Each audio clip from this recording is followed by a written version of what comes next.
Assalamualaikum warahmatullahi wabarakatuh. Nama saya Rizman Hadi Wijaya, Prodi Teknik Informatika PSDK Pensiunan.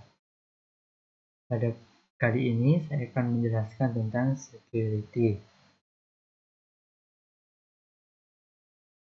Overview.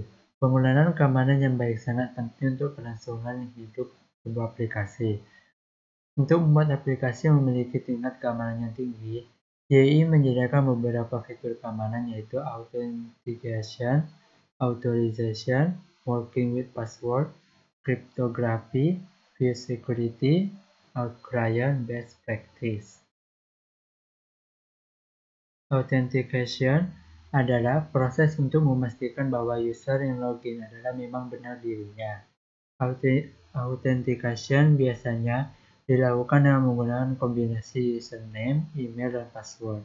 Pada YI2 Advanced Template, secara default telah disertakan proses authentication untuk user login.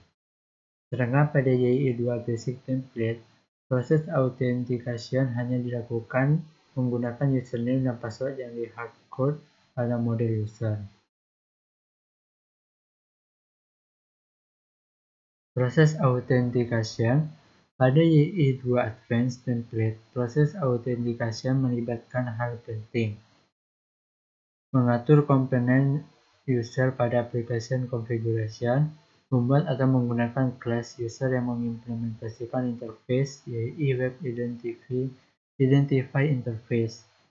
Proses login akan melakukan validasi password yang dimasukkan user dengan password dalam tabel user dalam bentuk nilai hash. Untuk mendapatkan informasi terkait dengan user yang sedang login, yang pertama, ID, YI$app, tanda panah user, tanda panah ID. Yang berikutnya username, YI$app, tanda panah user, tanda panah identity, dan tanda panah username. Authentication event. Kelas YI Web User akan memunculkan beberapa events ketika terjadi proses login dan logout. Event _before login. Event ini akan muncul pada awal proses YI Web User login jika metode event handler mengisi nilai property is valid dengan nilai false, maka proses login akan dibatalkan. Event _after login. Event ini akan muncul setelah proses login berhasil. Event _before logout. Event ini akan muncul pada awal proses YI Web User logout. Jika metode event handler mengisi nilai property is valid dengan nilai false, maka proses logout akan dibatalkan. Event _after logout. Event ini akan muncul setelah proses logout berhasil. Misal Anda ingin melakukan audit dan atau pengumpulan data statistik untuk setiap user yang login. Anda dapat membuat sebuah event handler untuk event _after login dan meletakkan proses pencatatan waktu login, alamat IP, dan lain-lain di dalamnya. Authorization. Authorization merupakan proses untuk memverifikasi apakah seorang user berhak untuk melakukan sesuatu. Pada YI2, authorization melibatkan komponen 1. Access Control Filter, 2. Role-Based Access Control atau RBAC. Kedua komponen di atas dapat berdiri sendiri dan juga bisa digabungkan untuk mendapatkan kemampuan yang lebih lengkap. Access Control Filter. Access Control Filter atau ACF merupakan metode sederhana untuk proses authorization yang diimplementasikan sebagai YI Filters Access Control. ACF biasanya digunakan pada controller untuk mengatur hak akses terhadap passion action atau root yang ada di dalamnya. Perhatikan skrip di samping. Property only berisi action yang apa saja yang akan diatur hak aksesnya. Property rules berisi aturan yang akan diterapkan. Tanda tanya merupakan role spesial yang berarti semua user yang belum login atau guest. Add merupakan role spesial yang berarti semua user yang telah login. Aturan-aturan tersebut akan dievaluasi dari atas ke bawah. Role-based access control. Role-based access control atau RBAC dapat digunakan untuk pengelolaan hak akses secara lebih komprehensif.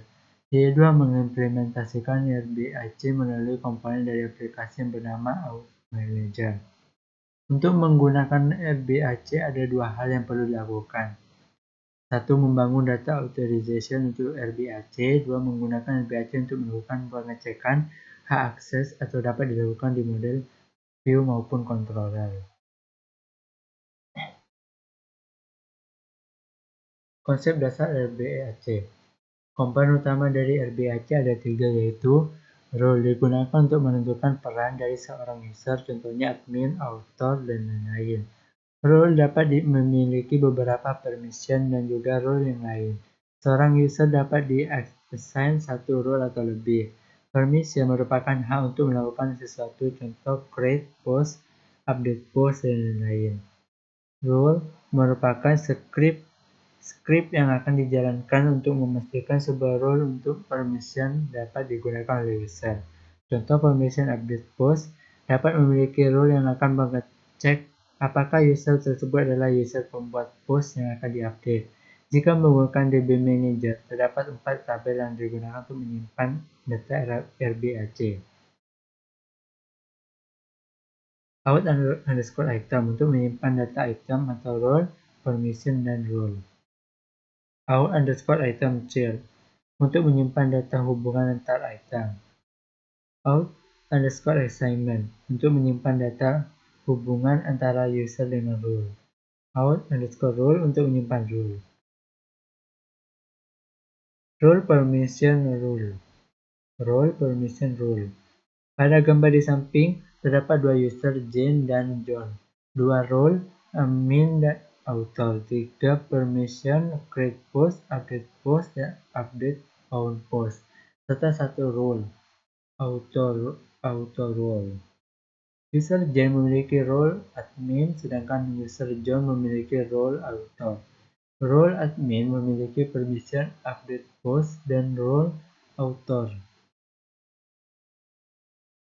Semua yang dimiliki oleh role author juga akan dimiliki oleh role admin. Role author memiliki permission create post dan update own post. Permission update own post dikenakan role auto role. Permission update own post hanya dapat digunakan jika role auto role bernilai true. Bekerja dengan password. Semua developer yang baik pasti tahu bahwa password tidak boleh disimpan sebagai teks. Banyak developer masih percaya bahwa dengan menggunakan algoritma hashing MD5 atau SHA sudah cukup aman. Namun dengan teknologi terbaru, password yang disimpan menggunakan algoritma tersebut ada kemungkinan untuk dapat diketahui dengan brute force attack. Serangan ini juga banyak didukung dengan adanya kamus data yang sangat besar yang menyimpan password MD5. Untuk meningkatkan keamanan, terdapat algoritma hashing yang lebih kuat terhadap serangan brute force attack, yaitu bcrypt. Fungsi crypt pada PHP dapat digunakan untuk menggenerate nilai hash menggunakan algoritma bcrypt. YI menyediakan helper YI $f jet security yang dapat digunakan untuk bekerja dengan password. Kriptografi menggenerate data random. Untuk proses mereset password via email, biasanya dibutuhkan token yang disimpan dalam database dan juga dikirimkan ke user. Enkripsi dan deskripsi. Jika Anda ingin menyimpan data secara aman sehingga orang yang dapat membuka database tetap tidak dapat membacanya, data tersebut perlu dienkripsi sebelum disimpan. Mengkonfirmasi integrasi data. Pada kondisi tertentu, ada kemungkinan Anda ingin memverifikasi sebuah data telah diubah oleh pihak lain atau tidak. Best practice. Basic principle, filter input dan escape output, avoid SQL injection, avoiding XSS atau cross-site scripting, avoiding CSRF cross-site request for query, avoiding File exposure, avoiding debug info and tools at production, using secure connection of HTLS, secure server configuration. Baik, mungkin itu saja yang dapat saya sampaikan. Terima kasih, kurang lebihnya mohon maaf. Wassalamualaikum warahmatullahi wabarakatuh.